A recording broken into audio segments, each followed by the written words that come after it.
Recording is on. Pues bien, a partir de este momento se está grabando ya la sesión virtual y vamos a comenzar. Muy buenas tardes, estimadas y estimados cibernautas, estimadas y estimados alumnos, estimadas y estimados asistentes a esta clase virtual sobre la etapa de juicio e incidentes dentro de la maestría en el sistema penal acusatorio. Bienvenidos, yo soy el doctor Carlos Antonio Vázquez Azuara y les doy la más cordial de las bienvenidas. Yo soy el catedrático a cargo de esta asignatura y la clase virtual del día de hoy será criterios relevantes de la justicia federal en materia de proceso penal acusatorio. Veremos que gran parte de los criterios que interpretan las leyes, las normas y la Constitución deben ser de estricto conocimiento de los actores jurídicos en un proceso penal de corte acusatorio, pues recordemos que la jurisprudencia del Pleno y de las salas de la Corte es de observancia general y obligatoria para los juzgadores y, por tanto, las y los actores jurídicos involucrados en un trasfondo de determinadas normas que tienen ciertos vacíos y que a través de estos criterios federales se perfeccionan y dan claridad, pero también la tutela efectiva de los derechos humanos, como lo veíamos la clase anterior. Así que reitero la bienvenida a todas y todos los presentes en esta sesión virtual. Reitero, criterios relevantes de la justicia federal en materia de proceso penal acusatorio. Y antes de iniciar, quiero darle la bienvenida a quienes ya están conectados: Irving Alberto Méndez Mendoza, Rodolfo Donaldo Vázquez Moreno. También tenemos aquí a otro compañero que les recuerdo, en la parte inferior derecha de su pantalla pueden personalizar el nombre en los 3 puntitos a través de configuración o settings, y en perfil o profile pueden ver su nombre. Estoy leyendo los nombres que ya tengo en pantalla: Carla Fabiola Hernández, Martina Aguilera, Alejandra Basilio, y Héctor Terrazas. Muy bien, sean todas y todos bienvenidos. Quien no mencioné su nombre, les ruego me disculpen, todavía no me aparecen sus nombres en la mini pantalla, pero bueno, también les doy la bienvenida. Muchas gracias por estar en esta clase virtual. Y bueno, pues vamos a ya iniciar formalmente con esta sesión que me entusiasma mucho porque he tenido la oportunidad de compartir puntos de vista en estas sesiones a diversas audiencias con relación a los criterios, y estos van cambiando. Sabemos que hay una efervescencia de criterios notoria, donde prácticamente estamos obligadas y obligados las y los prácticamente revisar el semanario judicial de la Federación de manera sumamente constante para estar actualizado. Uno de los primeros criterios que vamos a analizar en esta clase tiene que ver con la audiencia en apelación. Como podremos darnos cuenta, la apelación, como vemos en pantalla en la diapositiva, está prevista para diversos supuestos jurídicos, pero aquí vamos a mencionar específicamente un criterio que deriva del artículo 476.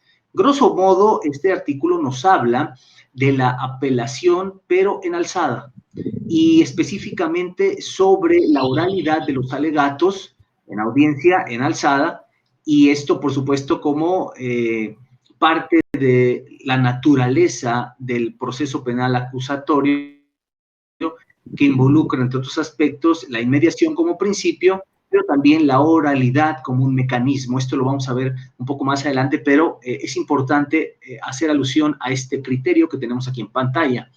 Reitero, lo que estamos viendo es el artículo 476, y ese artículo 476, grosso modo, está privilegiando la posibilidad, y aquí puse en negrillas lo trascendente de este artículo, que después es objeto de análisis por la justicia federal, cuando el tribunal de alzada lo estime pertinente, haciendo referencia, por supuesto, a la audiencia de alegatos de forma oral ante precisamente también los magistrados en alzada. ¿Qué es lo que pasa entonces? Hay un criterio que se desprende de este numeral que tiene que ver con lo siguiente. Obviamente, antes de quiero preguntarles a todos ustedes, ¿les hago de la audiencia oral en apelación? para efectos de exponer oralmente los alegatos aclaratorios sobre los agravios o debe continuar supeditada a la voluntad de la autoridad de alzada? Es una pregunta para todas y todos. Si alguien desea intervenir, puede hacerlo. Aquí está la pregunta que tenemos en este momento. Me refiero nuevamente a esta pregunta. ¿Debe operar el desahogo de la audiencia oral en apelación para efectos de exponer oralmente alegatos aclaratorios sobre los agravios o continuar supeditada a la voluntad de la autoridad de alzada? Vamos a extender la pantalla general, donde estamos todos pudiendo, donde nos podemos ver todos. Y bueno, si alguien desea intervenir respecto de esta pregunta eje, lo puede hacer con muchísimo gusto. Reitero, el Código Nacional de Procedimientos Penales establece que el Tribunal de Alzada decidirá si es pertinente o no llevar a cabo la audiencia de alegatos de forma oral. Lo puede decidir o no, y las partes pueden pedirlo o no. Y la pregunta clave es, ¿debe seguir supeditado a la voluntad del Tribunal de Alzada esta opción? ¿Es optativo que la audiencia de alegatos se lleve a cabo o en realidad está vulnerando la naturaleza del proceso penal acusatorio? ¿Qué opinan, estimadas y estimados alumnos que tengo aquí en pantalla? ¿Alguien que pueda externar un punto de vista al respecto? No es un tema, quizás cuando lo analizamos de primera mano, pudiéramos pensar que es un tema en cierta medida intrascendente. De entrada, cuando he tenido la oportunidad de hacer este cuestionamiento en otras trincheras académicas, de entrada pudiera parecer un debate banal. Oye, que se expresen oralmente o no los alegatos en alzada es irrelevante mientras estén bien fundados y busquen precisamente una buena expectativa en la resolución y sentencia de apelación. Pero vamos a ver que en un análisis más profundo y bajo la óptica de los derechos humanos, en realidad, por supuesto que tiene relevancia y trascendencia. Y vamos a ver este criterio a continuación. Apelación en el sistema penal acusatorio y oral. El artículo 476, al que hemos hecho referencia, al establecer de forma optativa la celebración de la audiencia de segunda instancia, ojo, es inconstitucional por contravenir el derecho de acceso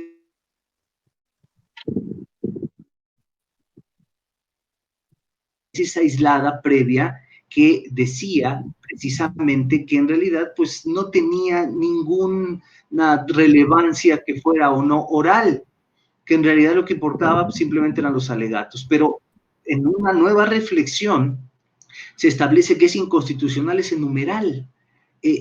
¿Cuál es lo importante de esto? Recordemos que la naturaleza del proceso penal de corte acusatorio es oral. El 20 constitucional lo dice, el proceso penal será acusatorio y oral y se regirá por los principios de continuidad, concentración, contradicción, publicidad e inmediación. Pero recordemos que la oralidad, con independencia de si la vemos como un mecanismo o como un principio, en realidad permea el proceso penal y la apelación es parte del proceso penal.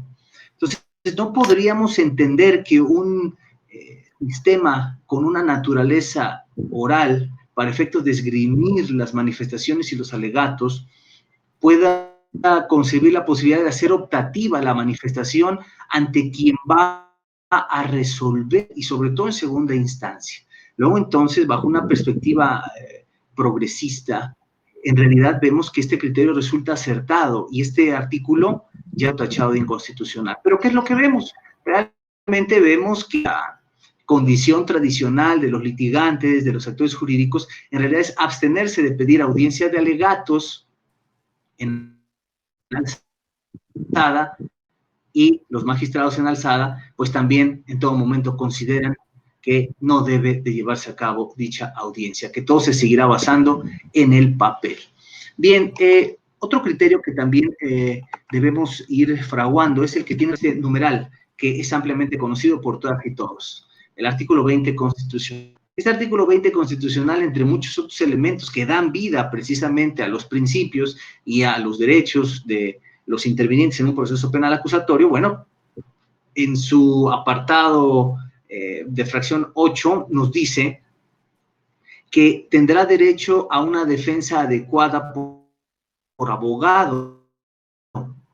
el cual elegirá libremente incluso desde el momento de su detención. O sea, aquí se consagra la defensa técnica adecuada, que bajo el principio de igualdad procesal se traslada también a la asesoría jurídica y representación del fiscal, también técnicas y adecuadas.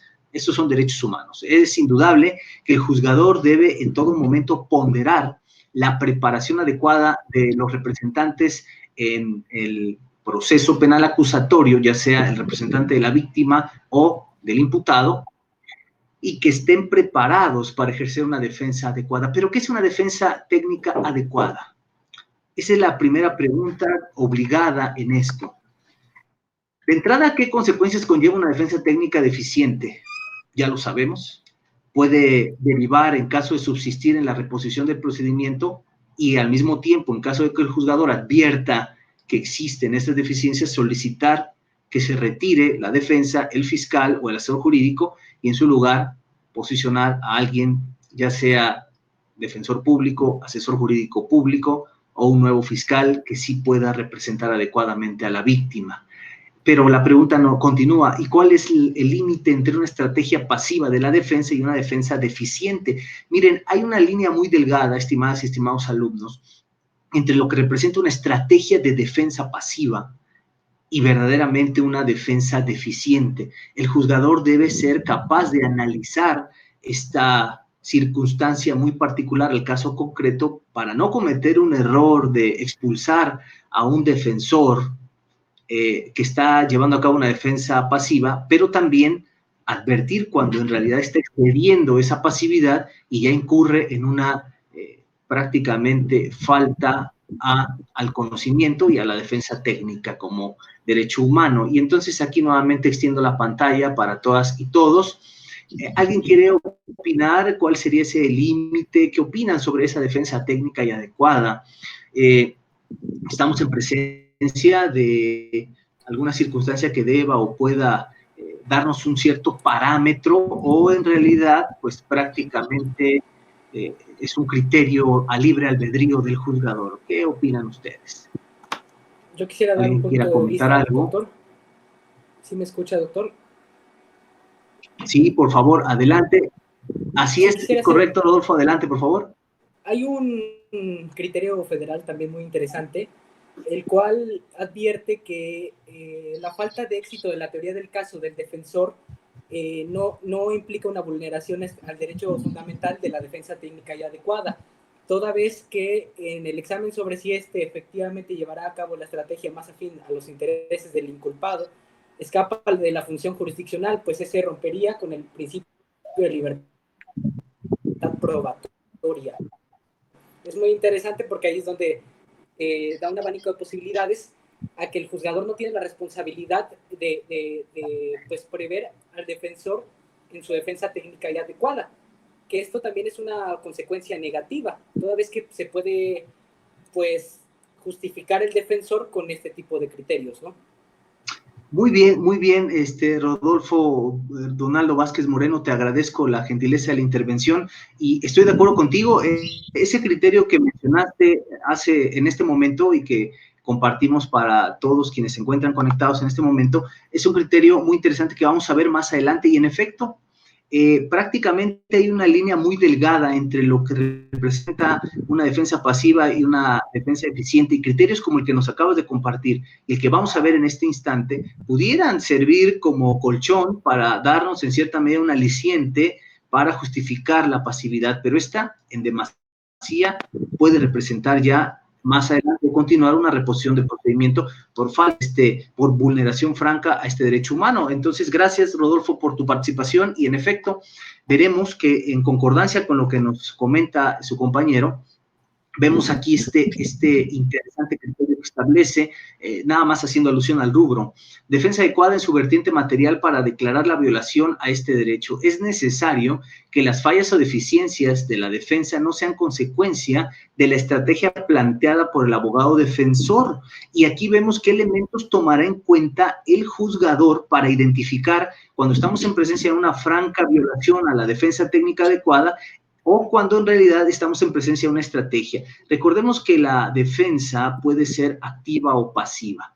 Cuando es activa, buscamos no solamente destruir la imputación o la acusación según la etapa procesal de la Fiscalía, sino que además aportamos nosotros datos y medios y eventualmente pruebas e interponemos y generamos alegatos que vayan más allá solo de destruir, sino además de aportar algo que permita demostrar la inocencia de nuestro representado. Mientras que la defensa pasiva es aquella donde típicamente no aportamos más, no generamos mayores alegatos, sino que estamos a la espera de las deficiencias que tenga la intervención del fiscal y con base en esas deficiencias tratar de destruir sus acciones y desacreditar la naturaleza de la argumentación jurídica de sus manifestaciones. La defensa activa es la más recomendable cuando se trata de asuntos más complejos y la defensa pasiva, que también suele tener resultados satisfactorios, es recomendable en asuntos donde hay poca evidencia recabada por la Fiscalía, la argumentación es endeble y sabemos que de esa manera es suficiente y sencillo de destruir, evidentemente, la acción planteada por la Fiscalía. Bien, entonces ahí tenemos ya un elemento interesante que tiene que ver con el derecho de la defensa técnica y adecuada. Otro criterio que vamos a analizar el día de hoy es el siguiente, que tiene que ver con el Código Penal Federal. En el artículo 84, grosso modo, habla de los beneficios preliberacionales y para acceder a estos beneficios preliberacionales, entre otros aspectos, señala en una de sus fracciones que del examen de su personalidad se presuma, ojo, que está socialmente readaptado y en condiciones de no volver a delinquir. Es decir, que si una persona que está compurgando una pena, después de haber completado un porcentaje de la misma, puede y quiere acceder a un beneficio preliberacional, es decir, concluir su pena en libertad, lo poco que le falte, y para acceder a este beneficio debe cumplir ciertos requisitos. Entre esos requisitos está que el examen de su personalidad se presuma que está socialmente readaptado y en condiciones de no volver a delinquir. Este criterio, este numeral del Código Penal Federal ya fue objeto de un análisis de un criterio bastante interesante, que antes de verlo vamos a hacer esta pregunta de reflexión para quienes quieran intervenir. Los beneficios preliberacionales deben estar supeditados al acreditamiento de los exámenes de personalidad, como lo dice el código, o esto podría vulnerar derechos humanos. Imagínense ustedes qué derechos humanos podría vulnerar una fracción que en cierta medida tiene como finalidad garantizar que quien va a ser liberado un poco antes de compurgar la totalidad de su pena, pues cuando menos acredite en exámenes de personalidad cierta viabilidad para reinsertarse a la vida común en la sociedad. De entrada, la pregunta parecería que ya tiene una respuesta lógica. Sin embargo, cuando miramos el trasfondo bajo una óptica de derechos humanos, nos vamos a dar cuenta que en realidad este numeral también es inconstitucional y vamos a ver por qué. Miren, el criterio que se escribió con relación a este artículo del Código Penal Federal es el siguiente. Libertad preparatoria, la inclusión de exámenes de personalidad para decidir sobre su otorgamiento, ojo, prevista en el 84 del Código Penal Federal, vulnera el principio de reinserción social establecido en el 18 de la Constitución. Imagínense ustedes ¿cómo podemos llegar a esa conclusión? Cuando este criterio se estableció, los medios de comunicación fueron muy severos al proyectar el trasfondo de este criterio y establecieron que la Corte estaba propiciando la liberación de personas inadaptadas a la sociedad. Es decir, y otros medios de comunicación más severos expresaron, Corte favorece la liberación de los locos ante la sociedad. Lamentablemente, la sociedad compró estos argumentos mediáticos y fue muy criticada esta resolución porque no se miró, este criterio, perdón, no se miró con ojos de derechos humanos. Miren, el sistema de reinserción social tiene mucho que mudamos de un sistema de readaptación social a un sistema de reinserción social.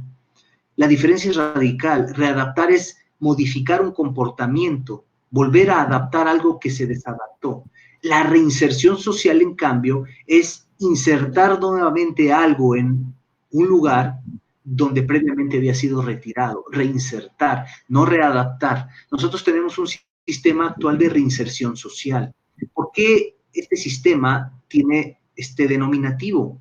Y pues se vuelve un principio de reinserción social, porque en realidad el sistema penitenciario en México no está diseñado para curar a la gente de los padecimientos mentales, para curar conductas antijurídicas y antisociales, para incidir benéficamente en la personalidad de las personas.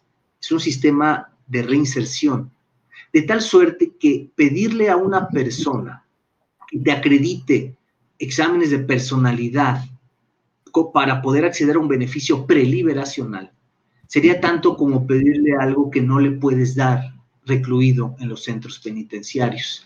Prácticamente lo estás destinando a que no pueda obtener ese beneficio, porque la finalidad de los cerezos, la finalidad de los centros de readaptación social, no es curar a las personas de una conducta antisocial y potencialmente antijurídica, es la compurgación de la pena bajo determinados supuestos, pero esto de la readaptación no es uno de ellos. Entonces, sí la reinserción.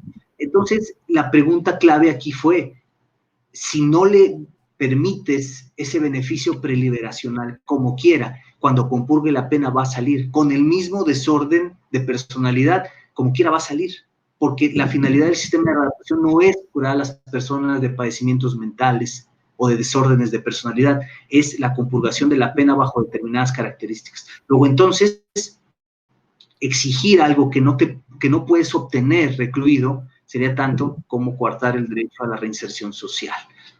Por eso se analiza desde esa óptica y por eso se determinó que es inconstitucional.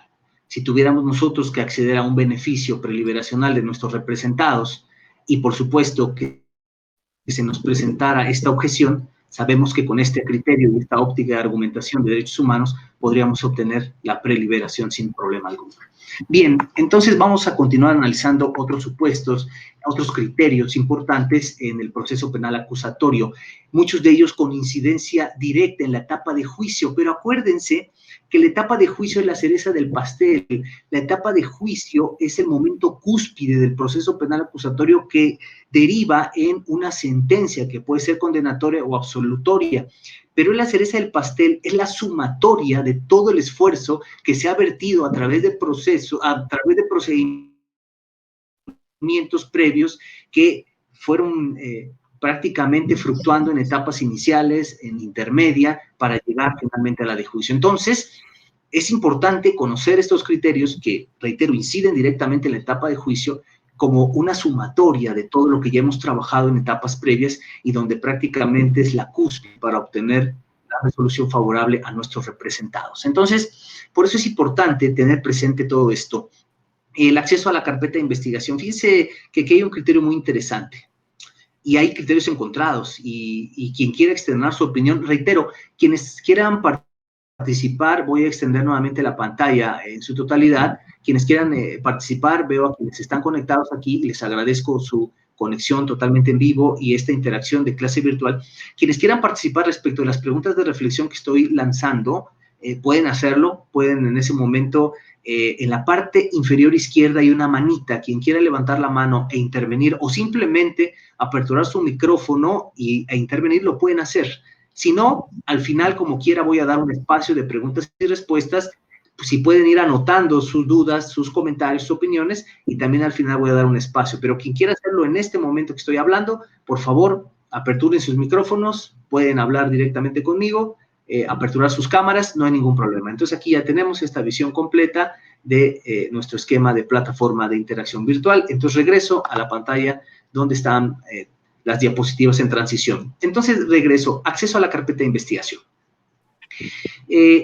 Como sabemos, es un derecho que ya está elevado a rango constitucional, pero tiene una pequeña acotación en la propia Constitución, y esto es muy importante que lo tengamos presente. Miren, precisamente este artículo 20, apartado B, fracción 6, nos dice, entre otros aspectos, el imputado y su defensor tendrán acceso a los registros de la investigación cuando el primero se encuentre detenido y cuando pretenda recibírsele la declaración o entrevistarlo. De la lectura de esta fracción, entendemos que no tendrás acceso a la carpeta de investigación siempre. Vas a tener acceso a la carpeta de investigación tú, imputado, solamente cuando hay un acto de molestia, cuando se te pretenda recibir tu entrevista, realizar tu entrevista, o bien cuando estés detenido. Pero si no estás en esos supuestos, el fiscal te puede negar el acceso a la carpeta. Y está debidamente clarificado aquí. Pero esto generó inconformidades. Había personas que ya sabían que había una denuncia en su contra, que ya se había aperturado una carpeta de investigación, llegaban con el fiscal, señor fiscal, quiero copia. Ah, sí, pero no se la puedo dar. Oiga, pero yo estoy en calidad de imputado en esta investigación. Para empezar, bueno, no sé usted de dónde sacó esa información, pero yo no le puedo dar nada hasta que se genere el primer acto de molestia o vaya usted a rendir vaya usted a ser entrevistado respecto de los hechos que se le imputan, pero hasta entonces no hay acceso. ¿Esto vulnera derechos humanos? Sí o no, y entonces viene un criterio de una pregunta de reflexión. ¿Debe poder acceder a la carpeta de investigación el imputado desde que se apertura esa carpeta y es susceptible de ser entrevistado, o solo podrá tener acceso hasta que genere el primer acto de molestia en él? ¿Qué postura creen ustedes que sea la jurídicamente más viable, la que tutela mejor derechos humanos? ¿Tener acceso a la carpeta en todo momento desde que ya eres imputado o tener acceso a la carpeta únicamente cuando se va a generar el primer acto de molestia y cuando, por supuesto, vas a ser objeto de entrevista para rendir tus manifestaciones y en su momento declarar lo conducente? Por aquí tenemos una potencial intervención. Por favor, adelante, quien guste hacer uso de la voz. Aquí, adelante. Si alguien quiere manifestar algo respecto de qué opinan, ¿se debe tener acceso a la carpeta de investigación o únicamente desde el primer acto de molestia, cuando vayas a declarar, a rendir, a ser entrevistado, o simplemente desde todo momento? Bueno, ¿cuál es la respuesta que ha dado la Federación? No es tan clara porque han sido varias. Yo les voy a poner aquí tan solo los criterios opuestos. Derecho de defensa del artículo 20, apartado B, fracción 6 de la Constitución, que limita al imputado su acceso a la carpeta de investigación. Ojo, aquí se reconoce con claridad que hay un límite al acceso a la carpeta de investigación. Constituye una restricción a su ejercicio. Este criterio es muy importante que lo analicemos, estimadas y estimados alumnos de esta clase virtual, por lo siguiente.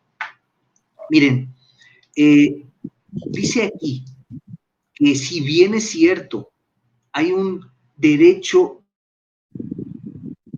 de fe que involucra el acceso a la carpeta de investigación y que eso es tutelante por las convenciones y los tratados internacionales. Aquí incluso este criterio lo invoca, dice que la Corte Interamericana de Derechos Humanos y la jurisprudencia internacional en el caso Cabrera García y Montiel Flores contra México se acredita desde una visión convencional que por supuesto que podemos y debemos tener acceso a la carpeta en cualquier momento, no solo cuando se genera el primer acto de molestia, porque desde el momento que somos imputados, ya desde ese momento deberíamos tener acceso. Entonces este criterio lo reconoce, pero más adelante dice, pero este artículo 20 en realidad está restringiendo ese derecho de defensa lo está acotando a un primer acto de molestia, o a una potencial entrevista, o a una potencial declaración, y que estas restricciones deben privilegiarse según la contradicción de tesis 293 de 2011 y otras más, que aquí invoca una de 2014. Entonces, esa contradicción la vimos en la clase anterior, virtual. Entonces, ¿qué pasa? Que este criterio es muy interesante porque te dice, efectivamente, la visión convencional, bajo una óptica de control difuso convencional, por supuesto que tendrías acceso a la carpeta desde cualquier momento, pero como debemos ponderar las restricciones previstas en la Constitución y ese artículo 20 en cuanto a carpeta de investigación y su acceso se traduce como una restricción, pues no te deben dar acceso, sino hasta el primer acto de molestia. Esa es una postura interesante, pero después, bajo una nueva reflexión, se esgrimen otros criterios muy interesantes que se oponen rotundamente a lo que acabo de expresar, que acabo de referir de estos criterios federales. Y son los siguientes. El primero, que basta con que sea objeto de un acto de molestia sin que se requiera además que la autoridad ministerial pretenda recibir su entrevista. O sea, cualquier acto de molestia, aun si no tenga como objetivo que vayas a declarar o se te recabe tu entrevista, ya desde ese momento puedes tener acceso a la carpeta. Pero el siguiente, todavía más progresista, dice: el hecho de que una persona esté siendo investigada dentro de una carpeta de investigación es suficiente para considerar que adquirió la calidad de imputado y, por tanto, ya puedes tener acceso a la carpeta de investigación. Personalmente, considero que estos últimos criterios son los más importantes.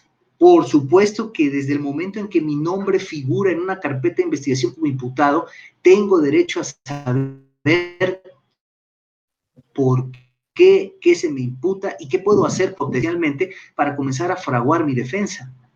¿Qué es lo que han dicho los detractores de estos criterios? Típicamente, obviamente, con el rol de fiscales. Es que si le damos acceso a la carpeta al imputado desde el principio, ponemos en riesgo el libre desarrollo de la investigación, porque pudieran comenzar a armar estrategias o a ir a ver a testigos o empezar a fraguar cuestiones. No, lo importante es mandarlos a llamar ya cuando tengo armado todo y quiero escuchar su declaración, y ahí sí que se entere, pero yo ya tengo bien estructurada la carpeta. Entonces ahí tenemos dos posturas. Personalmente yo me decanto por el acceso desde el momento en que ya adquirimos la calidad de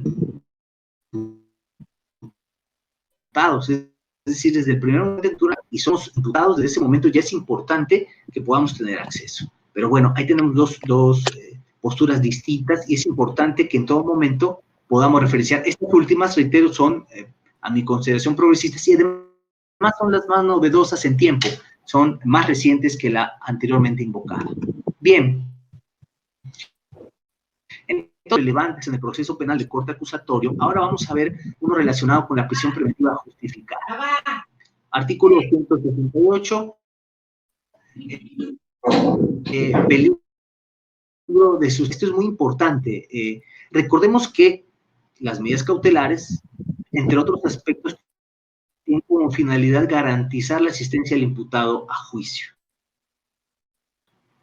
Entonces, pero se deben de justificar cuando no son oficiosas, por supuesto, y una de las cuestiones que llama la atención o que pudiera ser precisamente el motivo de este análisis es el máximo de la pena. Se estuvo sosteniendo en muchas audiencias que la sola mención de una pena privativa de libertad elevada al imputado, la sola mención de esto era suficiente para que el imputado tuviera el potencial de sustraerse de la acción de la justicia.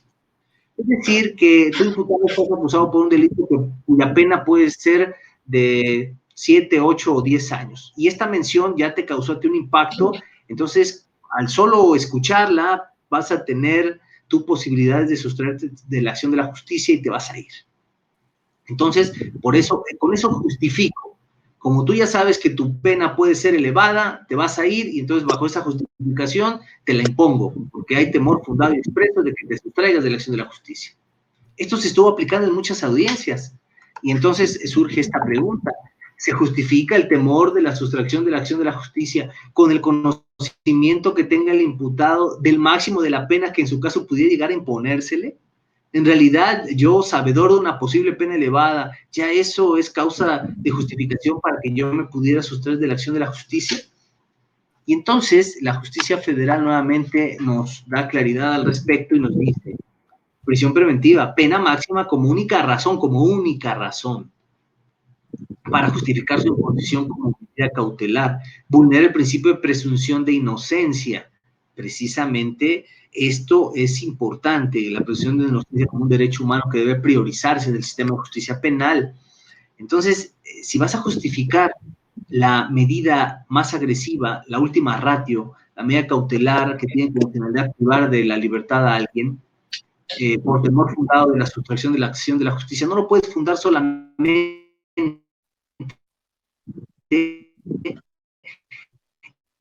en la percepción a sustraer de la acción de la justicia. Eso no podría ser compatible con la presunción de inocencia. Por tanto, ese argumento se destruye en su totalidad y esto viene en el Código Nacional. Esto, cuando nos toque estar en audiencia, deberemos combatirlo con razonamientos de derechos humanos. Bien, otro elemento importante, estimadas y estimados alumnos, en esta sesión virtual tiene que ver con la perspectiva de género en el proceso penal acusatorio. la visión de género ya es un principio, el principio de equidad de género, que permea toda la Constitución, fortalecido en años recientes, con unas incursiones contundentes desde la reforma del 6 y 10 de junio de 2011, con las reformas en materia electoral del 2014, y más fresca y recientemente con las reformas del 2019, se eleva a rango constitucional este principio que ya permea toda la Constitución, y en la actividad jurisdiccional es indispensable. Tenemos un protocolo de actuación para juzgar con perspectiva de género, y ese protocolo va dirigido a todas y todos, no solo a juzgadores. Por eso aquí en pantalla, en la diapositiva, subrayé este elemento, porque hay quienes me han dicho cuando he explicado estos temas, bueno, pero es que el protocolo para juzgar es para juzgadores, ya ellos tendrán que ver, nosotros solamente aplicamos el derecho. No, actores jurídicos es todos los actores jurídicos, fiscales, asesores jurídicos, defensores, juzgadores. Y aquí lo dice claramente este protocolo. El público objetivo de este instrumento es quienes imparten justicia a nivel federal y estatal y todas aquellas personas e instituciones involucradas en los procesos de acceso a la justicia. Por tanto, esto es necesario que lo conozcamos. ¿Y cómo afectaría esto una investigación de un delito, el proceso penal? ¿Cómo llegar esto a la cúspide de la audiencia de juicio oral? Bueno, pues es importante plantearnos una reflexión para entender a modo de ejemplo y con mayor claridad este punto de la equidad de género. Yo les pregunto, y este es un tópico que verdaderamente sigue siendo objeto de análisis donde ya se han dado estos casos. Quiero preguntarle a todas y a todos quienes están conectados. ¿La privación de la vida de una mujer transgénero puede investigarse como probable feminicidio? Imagínense ustedes la relevancia que tiene, porque si de suyo hay un protocolo para acreditar el tipo penal de feminicidio, para entender cómo se va a encuadrar esta conducta, una probable conducta delictiva en el tipo penal, está generado ese protocolo que deben conocer perfectamente bien todos los actores jurídicos involucrados en un asunto penal. Si de suyo esto ya es complicado, imaginémonos la dificultad que representa este caso muy particular. Imagínense, vamos a analizar un poco. Si no sabemos la diferencia entre una mujer transgénero, una mujer transexual, entonces ni siquiera podríamos estar en la sintonía de entender cuál sería la actuación de la Fiscalía. Y decimos, si estos temas le interesan al jurista, por supuesto. Yo he dicho en la diapositiva anterior que el protocolo para juzgar con perspectiva de género es para todas y todos, y que la visión de género es un principio constitucional ahora, la equidad de género, y que debemos incorporar esta visión en las acciones jurídicas de naturaleza penal. Luego, entonces, es indispensable que cuando menos sepamos la diferencia, y sabiendo la diferencia, entender si una mujer transgénero debe o no recibir el tratamiento como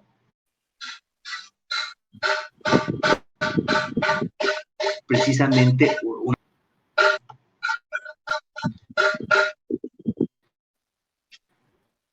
Escuchamos un pequeño ruido. Si alguien está generando un poco de ruido, nada más puede apagar momentáneamente su micrófono y ya reactivarlo nuevamente cuando se den estos casos.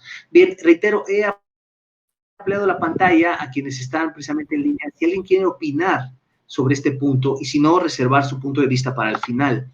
Reitero, la privación de la vida de una mujer transgénero puede investigarse como probable feminicidio. De entrada, el protocolo, ¿qué nos dice? El protocolo de actuación para juzgar con perspectiva de género y el protocolo para la investigación del delito de feminicidio. Toda privación de la vida de una mujer que se haya cometido con violencia y que se advierta de los indicios que así fue, deberá iniciarse como feminicidio.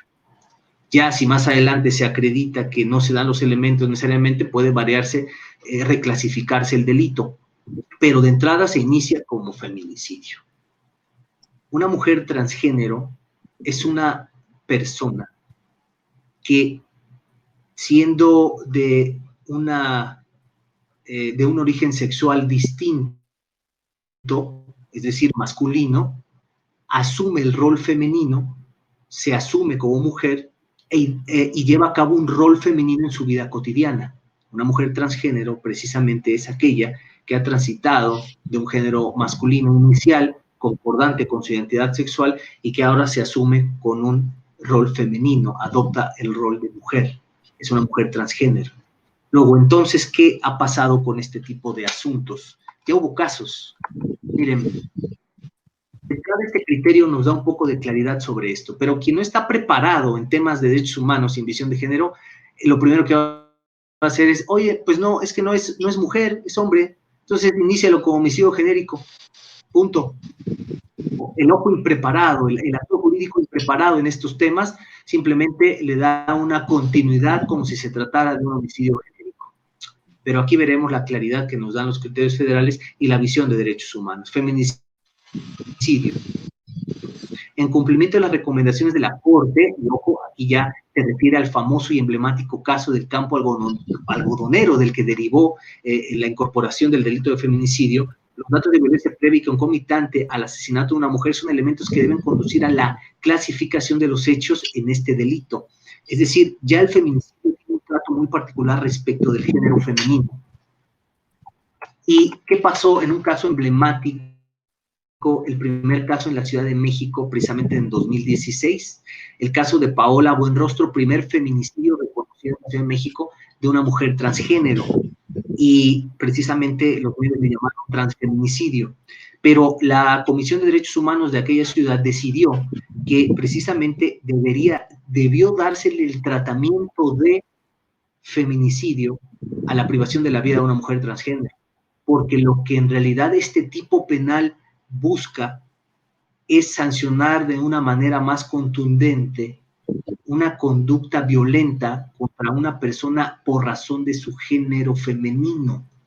Y si una mujer transgénero es un hombre que ha decidido asumirse como mujer y plantearse ese rol en la sociedad, por supuesto que aplica esta visión. Pero estos temas apenas se están entrando novedosamente bajo esta perspectiva de derechos humanos, y es donde prácticamente todas y todos debemos estar preparados. Bien, oralidad en el juicio de orden criminal. Aquí viene algo muy interesante y que además yo les recomiendo tomen nota, porque parte de las actividades que van a realizar tienen que ver con la generación de alegatos de apertura en una audiencia de juicio oral, pues están íntimamente relacionadas con esto que vamos a ver en este momento. Oralidad en el juicio del orden criminal. Aquí vienen dos preguntas que yo les haría a ustedes. Sabemos que el artículo 20 constitucional manifiesta claramente dos cosas: que el proceso penal será acusatorio y oral, y que se regirá bajo los principios que ya conocemos: continuidad, concentración, continuidad, inmediación y publicidad. Pero, ¿es la oralidad un mecanismo para ejercer los principios o es un principio en sí? Y la otra cuestión, ¿la vulneración de la oralidad como mecanismo o principio debe conllevar la reposición del procedimiento? Y al leer sus manifestaciones, ¿esto es suficiente para reponer el procedimiento?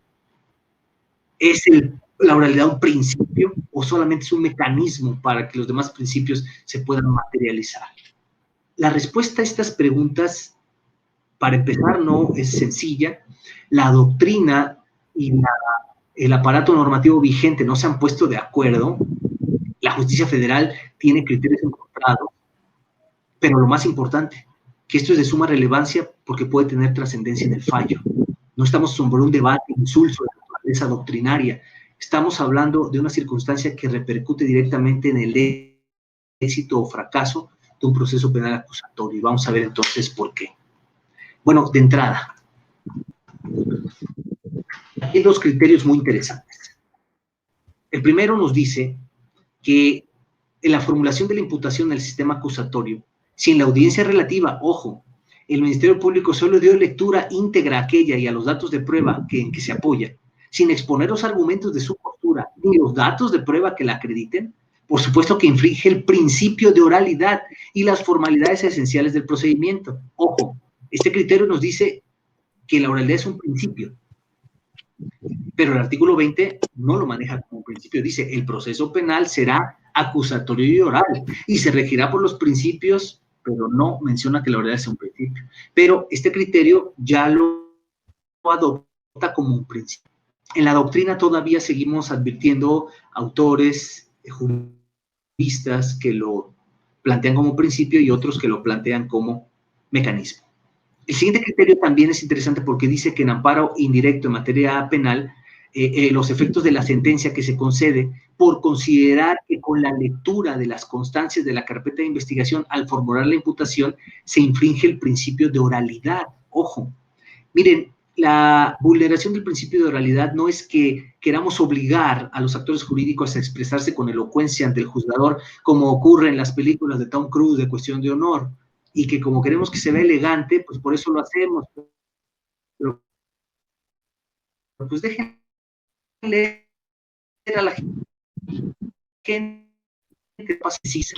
al juzgador, precisamente para efectos de que pueda imponerse, evidentemente, de el conocimiento de las pretensiones en juicio y, en cierta medida, orientar el sentido de su fallo o su sentencia.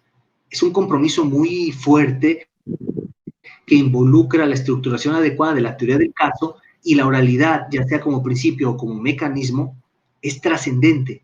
Incluso la vulneración a este principio, porque yo me decanto por advertirlo también como un principio, indudablemente la vulneración de este principio puede repercutir negativamente en el fallo y puede evidenciar muchas cosas, inclusive la deficiencia de la defensa técnica que veíamos hace unos instantes. Y eso, por supuesto, que también nos da claridad en ello. Entonces, aquí está este tema y nuevamente haciendo la pantalla, por si alguien desea hacer una manifestación sobre esto o simple y sencillamente guardar sus comentarios para la sesión de preguntas y respuestas al final de esta clase.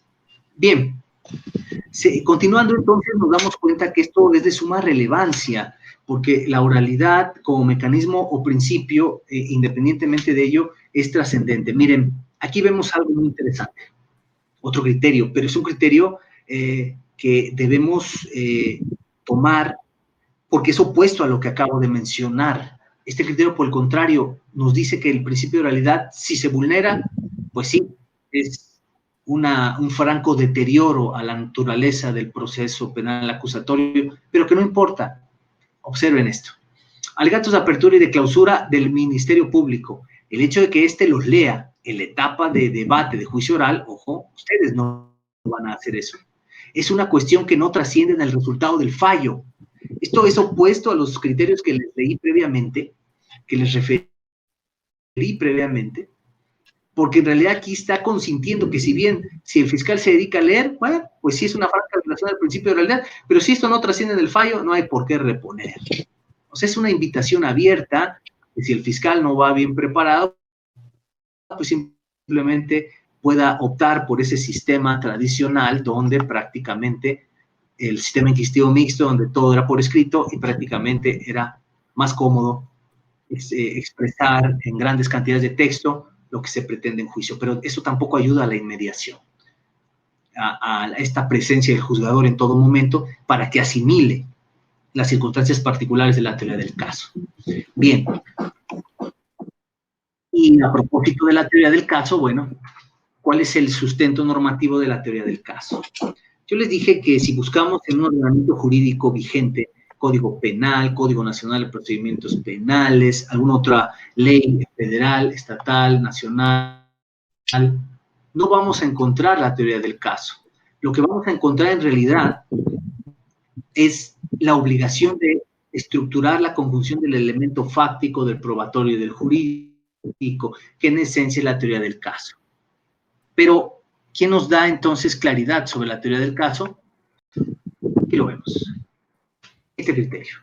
Sistema procesal penal acusatorio, teoría del caso. Muy importante que lo sepamos, porque aún me he encontrado gente que sigue sosteniendo, bueno, es que esto es la teoría del caso, pues en realidad no viene ni siquiera en el código, entonces pues no hay obligación de sustentarlo así como lo dice la doctrina. Bueno, aquí lo vemos con claridad, sí es obligatorio. Deben exponer, ojo, tanto el Ministerio Público como el imputado y su defensor, deben exponer al juzgador su versión de los hechos con base en los datos que cada uno de ellos aporte, a fin de lograr convencerlo de su versión, la cual ha sido denominada en la literatura comparada como teoría del caso. Yo he dicho en clases anteriores y lo digo ahora, es la conjunción del elemento fáctico, probatorio y jurídico. El elemento fáctico, las circunstancias de modo, tiempo y lugar. El elemento probatorio, los medios de convicción que habrán de incidir en el juzgador para orientar el sentido de su fallo. Y el elemento jurídico, teoría del delito. Encuadrar las circunstancias de los hechos probablemente delictivos exactamente aplicables al tipo penal del que se trate. Esta dinámica de teoría del caso debe subsistir desde la investigación inicial, complementaria, etapa intermedia y sobre todo explayarse de manera contundente en la etapa de juicio y sobre todo en los alegatos de apertura y de clausura. Ustedes van a realizar unos alegatos de apertura en la etapa de juicio oral con base en el caso práctico que les he proporcionado y deberán priorizar el principio de oralidad y deberán priorizar una adecuada estructura de su teoría del caso. Estos son cuestiones que, de adoptarse, revelan que un actor jurídico involucrado en un proceso penal acusatorio en realidad está bien preparado. Continuando con eso, vamos a ver un criterio entonces que nos revela algo muy interesante: la reposición del procedimiento por deficiencias en la teoría del caso. Por si aún nos quedaba duda si esto era trascendente o no, a pesar de no venir en el código, puede ser optativo o no, la realidad es que este criterio ya nos da total claridad sobre el impacto de una adecuada estructura de la teoría del caso. Si el juzgador al inicio de la etapa de apertura a dicho juicio advierte que el abogado del inculpado omite exponer los argumentos en que fincará su defensa, cuando en términos de tales artículos del citado código es el momento para hacerlo, ello trasciende en el fallo. Por supuesto que estoy de acuerdo con este criterio, por lo que debe ordenar la reposición del procedimiento. Dicho en términos coloquiales, si el abogado no es capaz de sustentar adecuadamente en sus alegatos la teoría del caso, esto atenta contra la defensa técnica adecuada, el debido proceso, y por tanto hay que reponer buscando un mejor representante legal, ya sea la representación social en el caso de la víctima, el asesor jurídico o en su caso el defensor público o privado del imputado. Entonces es un compromiso importante el que tenemos en esta etapa, en las diferentes etapas y sobre este tópico de la teoría del caso. Bien, otro elemento que debemos analizar, y aquí hay un cuestionamiento para la reflexión, es medios de impugnación contra la sentencia emitida en el procedimiento abreviado. La próxima clase ustedes van a leer un artículo sobre el procedimiento abreviado muy interesante, que dicho sea de paso aprovecho el comercial, forma parte de uno de mis libros más recientes, el nuevo paradigma del proceso penal acusatorio. Es un libro publicado bajo el sello de Porrúa, que tuve el honor de que me prologara el ministro de la Corte, el doctor Jorge Mario Pardo Rebolledo. Es un libro que ya he puesto a disposición de todas y todos ustedes en la plataforma virtual, en el apartado de bibliografía. Pueden descargar este libro de forma gratuita. Y en la próxima clase van a analizar ustedes uno de los artículos de esta obra que tuve el honor de publicar con diversos colegas del ámbito penal. Y precisamente uno de estos artículos habla sobre precisamente la procedencia de tanto apelación como amparo respecto de la sentencia en procedimiento abreviado. ¿Cuáles son las posturas que se manejan, grosso modo? Por un lado, oye, ¿cómo vas a impugnar el procedimiento abreviado de la sentencia si esta deriva de un reconocimiento voluntario de la culpa y un acuerdo con el fiscal respecto de una sanción menor, una sentencia menor? Es negociar con el fiscal una sentencia un poco menor por el reconocimiento de la culpa y la composición de la pena. Es una salida alterna al procedimiento. Pero, por tanto, bajo esta óptica, sería impensable que si ya reconociste la culpa y ya negociaste una menor pena, después quieras impugnar el sentido de la sentencia. Esa es una postura. La otra postura es, por supuesto, que no puedes coartar el derecho de impugnar, aun si se trata de una sentencia de procedimiento abreviado. ¿Por qué? Porque primero tenemos derecho a un recurso judicial efectivo. Segundo, esta sentencia podrá ser impugnada no necesariamente respecto del fallo en sí, sino por violaciones a las formalidades esenciales del procedimiento abreviado, porque no se haya acreditado adecuadamente la autoría y participación, o porque como único medio probatorio contenga la declaración del imputado. ¿Qué pasaría si hay una sentencia de procedimiento abreviado donde la única prueba fue la declaración y la confesión del imputado, que esto no fuera susceptible de impugnación en alzada, pues prácticamente estaremos regresando a los tiempos donde la confesional era la reina de las pruebas y con haber manifestado la culpabilidad era suficiente para comprobar una pena. Y esto está proscrito. Si como único medio probatorio está el reconocimiento de la culpa y no está fortalecido con otros datos, medios y pruebas eventualmente, no se puede sentenciar de forma condenatoria. Entonces, por supuesto que puede haber medios de impugnación respecto de la sentencia de procedimiento abreviado bajo estas hipótesis. Entonces, pero este debate ha subsistido, la propia Corte ha esgrimido criterios encontrados y aquí voy a mencionar algunos.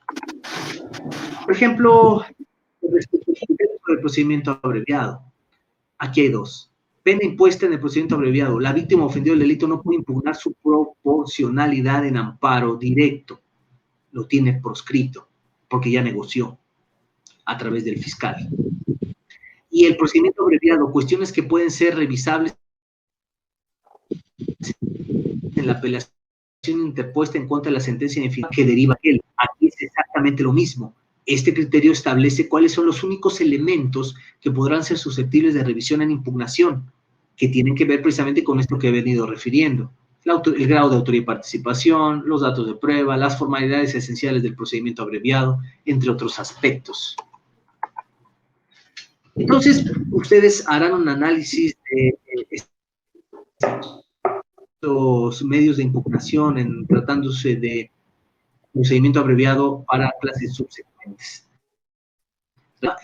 Los paradigmas del procedimiento penal acusatorio, precisamente donde se puede adquirir en las diferentes librerías, pero para ustedes que están en plataforma a través de la Universidad de Jalapa, descargable de forma gratuita en el apartado de bibliografía. Bien, continuando con las reflexiones sobre los criterios relevantes del proceso penal acusatorio, ahora vamos a analizar el que tiene que ver con la prueba ilícita. La prueba ilícita también es otro elemento muy importante, estimadas y estimados alumnos. Y la pregunta de entrada, ¿la prueba ilícita puede ser utilizada en juicio para acreditar la probable responsabilidad del imputado? Y si es así, ¿en qué caso es válido y posible? ¿Cuál es la regla general respecto a la prueba ilícita? La regla general es la exclusión. O sea, por regla general, exclúyela. Porque impera la famosa teoría del fruto del árbol envenenado. Si tú tienes una prueba que derivó de un acto ilícito, en consecuencia la prueba es ilícita y por tanto no la puedes tomar en cuenta en juicio. ¿Qué es lo que pasa? Que muchos ejemplos hay respecto de la prueba ilícita, pero uno de los más interesantes se remontan al caso emblemático de Florence Cassés que imperó en México. No vamos a entrar al debate sobre si fue un entramado político, sobre si fue un acuerdo con Francia, sobre si en el caso de Florence Cassés fue muy cuestionada su liberación. No, vamos a analizarlo desde una óptica eminentemente jurídica, técnica. Y voy a poner un pequeño ejemplo de algunos de los razonamientos que se desprendieron de esa sentencia en amparo, en revisión. Las testimoniales. Fíjense ustedes, las personas que en su momento fueron interrogadas, que fungían como testigos, declararon que habían visto a la probable secuestradora, que sabían su nombre y que la podían describir claramente y que ella había sido la que secuestró. Hay una prueba. Pero resulta que esta prueba fue tachada de ilícita y fue excluida precisamente del material probatorio. ¿Por qué? Porque los testigos ya habían sido previamente contaminados, ya se les había dicho toda esa información en medios de comunicación, se platicó con ellos, en la detención se les dijo, mira, ahí está la que secuestró, es una francesa que se llama así. Luego entonces, si ya estaba la prueba viciada, ya cualquier manifestación o pregunta que le hicieras a los testigos iba a derivar en lo que ya sabían que habían visto previamente. Ya estaba viciada esa prueba, ya provenía de una contaminación natural, ya se tradujo como una prueba ilícita, ya no se podía tomar en cuenta. Oye, pero los testigos fueron muy contundentes en decir sí, pero lo que dijeron era lo que ya les habían platicado, ellos ni conocían a la señora, La conocieron el día que ustedes la presentaron, precisamente fuera de una etapa procesal y porque provenía ya también de un acto ilícito, porque todo ese montaje que se hizo para recrear la escena ya había sembrado en los testigos de quién era la responsable, ya no era objetiva su manifestación como testimoniales. Sin embargo, hay excepciones a la regla de exclusión de la prueba ilícita y no vienen en el código, vienen en los criterios de la justicia federal. Y son los siguientes. Esto nos lleva al siguiente pregunta. ¿Cuáles son algunas excepciones? Bueno, esas excepciones son tres, estimadas y estimados asistentes. La primera es la contaminación de la prueba, y si esta contaminación se atenúa, entonces la puedes ocupar, aun si es una prueba contaminada.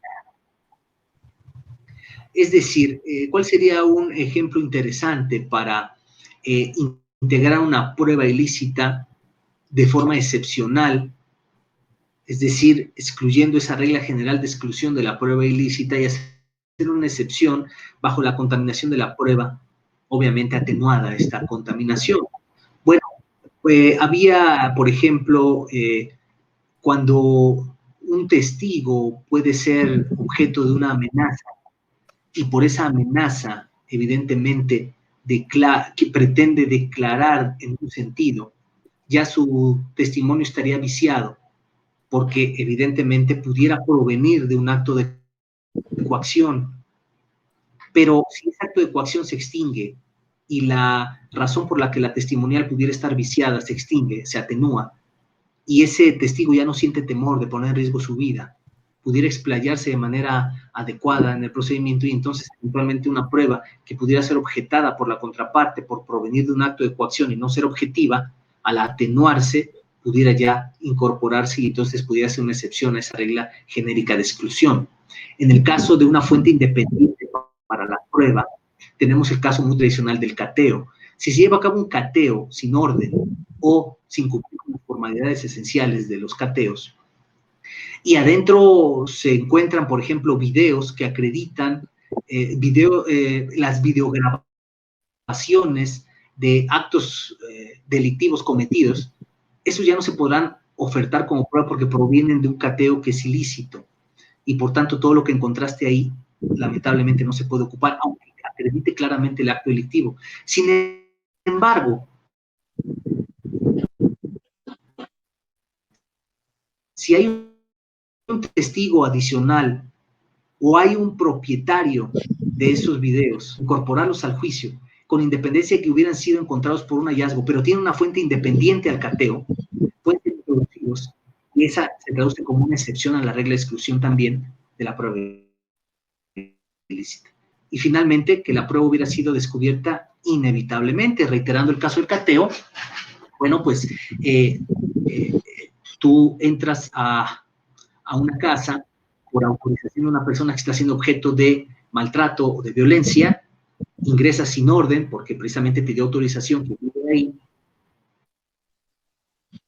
para salvaguardar evidencia o drogas o evidencia de un acto delictivo. Pero fue por un descubrimiento inevitable. Tú no planeabas encontrar en realidad ese material probatorio. Y aunque no contabas con orden para ingresar, tuviste autorización previa y la encontraste de manera inevitable. Fue una consecuencia que no estaba prevista. Luego, entonces, bajo ese descubrimiento inevitable puede aportarse esa prueba en un proceso penal acusatorio como una regla de exclusión, precisamente como una excepción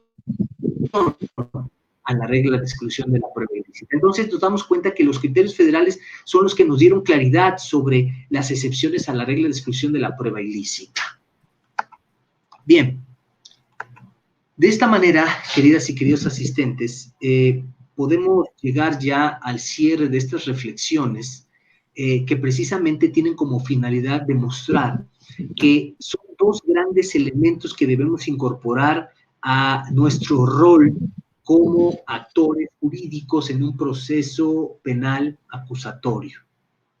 La visión de derechos humanos, que es un bagaje bastante amplio, y que involucra no solo basarnos en el Código Nacional y en la Constitución, sino entender todo el andamiaje y el aparato que involucra precisamente este proceso penal acusatorio, que va desde leyes nacionales, federales, generales, protocolos de actuación, jurisprudencia nacional, jurisprudencia internacional, control convencional, todo este bagaje tan amplio que involucra el bloque de constitucionalidad debemos incorporar en nuestras acciones. Y el segundo elemento también muy importante es estar atentos de las interpretaciones que en los criterios federales se esgriman precisamente como interpretación del aparato normativo.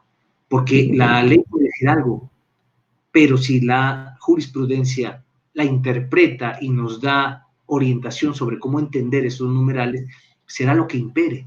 Recordemos que la jurisprudencia es de observancia general y obligatoria cuando dimana de la Suprema Corte de Justicia de la Nación en plenos o en salas. Y de ahí en cascada, cuando se emite por los plenos de circuito o los tribunales colegiados, pues será aplicable solamente para el circuito que corresponda. En ese caso nosotros tenemos el séptimo. Por eso debemos estar siempre muy atentos a esta visión y recordemos que los criterios pueden cambiar. Bajo una nueva reflexión, bajo el litigio estratégico, podemos ir propiciando que estos criterios cambien y buscar en todo momento una tutela efectiva de derechos humanos en el proceso penal acusatorio más notoria y contundente. Bien, estimadas y estimados alumnos, ahora sí, aperturo nuevamente la pantalla. Quienes tengan cámara pueden aperturarla también, su micrófono. Y les cedo el uso de la voz a todas y a todos ustedes para quien desee formular algún cuestionamiento de lo que hemos visto en esta sesión, si quieren dar sus puntos de vista, opiniones o hacer algún comentario. Este es el momento oportuno, pues recordemos que lo enriquecedor de esta clase virtual, entre otros aspectos, tiene que ver, por supuesto, con la intervención de ustedes. Así que, bueno, veo aquí a 11 personas conectadas. Ya extendí la pantalla para poderlos ver. Gracias por aperturar sus cámaras. Quiero aprovechar a saludarlos nuevamente a Irving Alberto Méndez Mendoza, a Rodolfo Donaldo Vázquez Moreno, bueno, por aquí tenemos a un seguidor, todavía no veo su nombre en la pantalla, pero le rogaría también nos comparta su nombre. Veo aquí a Carla Fabiola Hernández, veo a Martina Aguilera, veo a Alejandra Basilio, y también a Areli Andrade y a Héctor Terrazas. Estimadas y estimados alumnos, gracias por estar aquí en esta clase virtual. Verdaderamente sería un privilegio conocerlos personalmente, pero afortunadamente los medios electrónicos nos permiten que podamos estar prácticamente en contacto con la misma eficacia que si estuviéramos en el aula, pero aprovechando las tecnologías. Así que les dejo el micrófono a ustedes. Si alguien quiere hacer un comentario, externar un punto de vista, generar alguna reflexión, algún cuestionamiento, con todo gusto es el momento. Dice por ahí los expertos que cuando los alumnos guardan silencio puede obedecer a dos razones. La primera, porque todo ha quedado sumamente claro, o la segunda, porque no se ha comprendido absolutamente nada. Yo prefiero pensar que estamos en la hipótesis, en la primera hipótesis, donde todo ha quedado sumamente claro y no hay necesidad de hacer algún cuestionamiento. Así que no se preocupen, recuerden que si bien esto está siendo videograbado para proyectarse con posterioridad para ustedes, eso no obsta de que estamos en las clases virtuales para cuestionar, pero también para equivocarnos. No somos omnisapientes. Yo, si bien hoy estoy en calidad de catedrático, debo reconocer siempre que nunca se sabe tanto que no se pueda seguir aprendiendo y nunca se sabe tampoco que no se pueda precisamente compartir un poco de conocimiento. En ese sentido, todos siempre estamos en un constante proceso de adquisición de conocimiento. Así que quien quiera comentar algo, reflexionar algo, con toda confianza, está aperturado el micrófono. Bueno, pues en virtud de que no hay algún cuestionamiento, pues quiero agradecerles a todas y a todos por la gentileza de su sintonía, la gentileza de su atención. Les recuerdo que la próxima clase vamos a tener una nueva sesión, precisamente ya sobre otra clase virtual, donde ya estaremos abordando temas relacionados al desarrollo de la etapa de juicio oral, relativo a los alegatos de apertura y de clausura, ya precisamente el debate sobre este desfile probatorio. Estaremos hablando también un poco sobre este procedimiento abreviado que he referido. Vamos a tener algunas otras dinámicas y para la siguiente sesión vamos a tener 2 clases virtuales, una más temprano, otra a media tarde, perdón, a media mañana. Y bueno, pues esto será precisamente con el ánimo de extender ya 2 tópicos distintos sobre este sábado. Ustedes verán oportunamente las instrucciones desde muy temprano el próximo sábado, así como las ligas para conectarnos. Y bueno, por aquí me está llegando el mensaje de que Héctor Terrazas le gustaría hablar. Entonces, si esto es así, extiendo el micrófono por si esto es así. Adelante, pueden intervenir con todo gusto.